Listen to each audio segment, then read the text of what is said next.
आता ज्या गाण्यासाठी तुला नॅशनल अवॉर्ड मिळाला बारडो सिनेमा, त्या सिनेमाविषयी त्या गाण्याविषयी सांगते.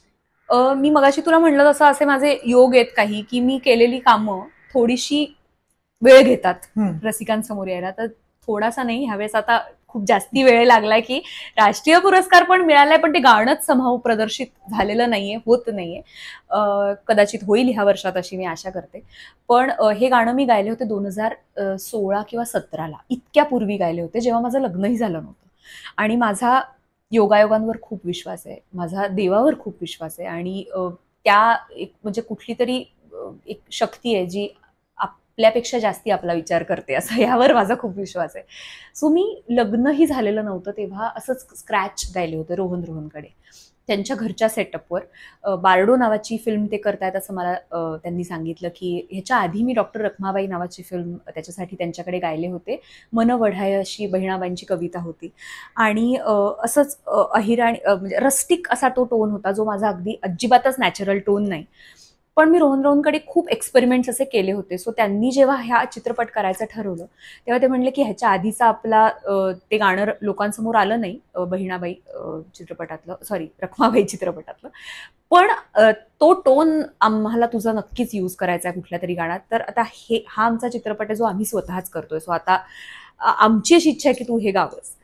तर रान पेटलं नावाचं गाणं आहे, भीम मुढे दिग्दर्शक आहे.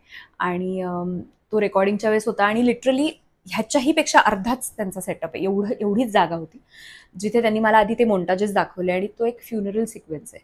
सो ते सगळं बघून मी असं अगदी रडून लिटरली ते गाणं रेकॉर्ड केलं. आणि त्यानंतर मला कळलंच नाही त्या गाण्याचं पुढे काय झालं. हे 2017चं सांगतेय मी. 2019ला मला रोहनचा फोन आला की अरे ती फिल्म मामी फिल्म फेस्टिवलमध्ये त्याचं स्क्रीनिंग आहे, तर तू ये. तर मी ते बघितलं आणि छान, मस्त, वाव, छान झालंय गाणं. म्हणजे तेव्हा मला कळलं की ते गाणं आहे फिल्ममध्ये. आणि त्याच्यानंतर अचानक एका दिवशी 2021 मध्ये मी 5 महिन्याची प्रेग्नंट असताना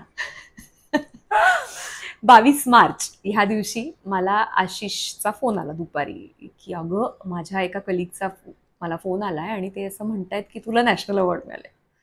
तर मी त्याला वेड्यात काढलं. मी म्हटलं अरे असं कसं शक्य आहे, आपण एक तर गेले 2 वर्ष कोविड होता, मी काहीच नवीन काम केलेलं नाही, प्रदर्शित होण्याचा तर काही संबंधच येत नाही, तर कसं आहे, म्हणजे काही शक्यच नाहीये. तो म्हणला की अगं मलाही माहित नाही, बहुतेक त्यांचं काहीतरी कन्फ्युजन झालं असेल, कारण त्या दिवशी रेडिओ मिरची अवॉर्ड्स पण होते. सो काहीतरी त्यांचं, आता लोक आपल्याला बरेचदा वेगळंच काहीतरी सांगतात, नाही तुमचा तो कार्यक्रम बघितला वगैरे, असं त्यांनाही माहित नसतं. तर मला वाटलं असेल बाबा काहीतरी. बरं, मीनवाईल मी एका लाईफच्या वेगळ्याच टप्प्यावर, आणि मध्ये एका रिपोर्टर मैत्रिणीचा कॉंग्रॅच्युलेशन असा मेसेज आला. मला वाटलं मी प्रेग्नंट आहे हे सगळ्यांना कळलंय.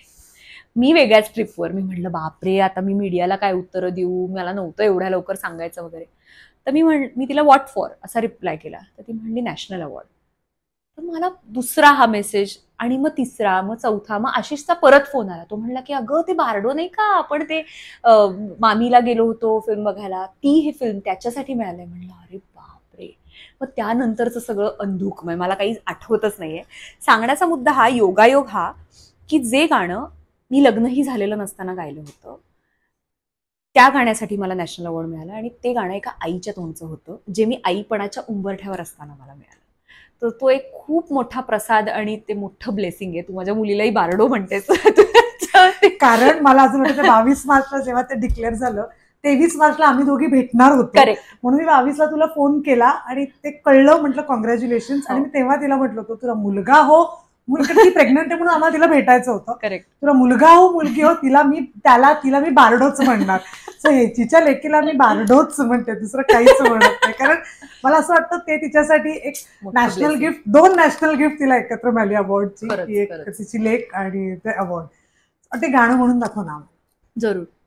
ते अहिराणी भाषेतलं गाणं आहे आणि मी मगाशी म्हटलं तसं ते माझ्या झोनचं अजिबात नाहीये. म्हणजे ते माझ्यासाठी खूप चॅलेंजिंग होतं गाणं, कारण ते स्क्रॅच म्हणून गाणं त्या सेटअपवर आणि ते इंटिमेट त्या ठिकाणी गाणं ते होऊन गेलं. म्हणजे ते खरंच तो योग होता. म्हणजे मला आत्ता ते जेव्हा मी लाईव्ह गाते तेव्हा मला असं वाटतं बापरे, हे खरंच मी गायलंय का, इतकं अवघड होतं ते. सो मायच्या डोहाले पाजर नाही, डोळ्याच्या पाण्याले घागर नाही,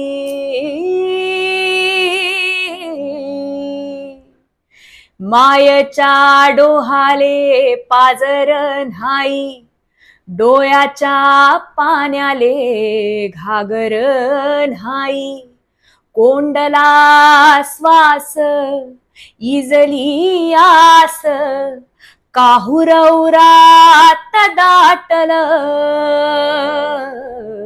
रान पेटल, रान पेटल, रान पेटल, रान पेटल. वा, खरंच शक्य नाही ग, इट्स व्हेरी डिफरंट. खूप खूप वेगळं. म्हणजे आता तू तर खूप शोज केलेस माझ्यावर, तर तुला माहितीये की मी एरवी खूप वेगळ्या आवाजात गाते. ह्याचं डिमांड वेगळी होती. कदाचित म्हणूनच तुला त्याचं बक्षीस आहे, तुझं टेक्स्चर आणि हे सगळं. मग नॅशनल अवॉर्ड घ्यायला कोण कोण गेलो होतं? नॅशनल अवॉर्ड घ्यायला मी, आशिष, आई बाबा आणि माझी 2 महिन्याची मुलगी. आणि तेव्हा कुणाच्या हस्ते मिळालं मग? उपराष्ट्रपतींच्या हस्ते, कारण कोविड नंतरचं ते पहिलं अवॉर्ड. करेक्ट.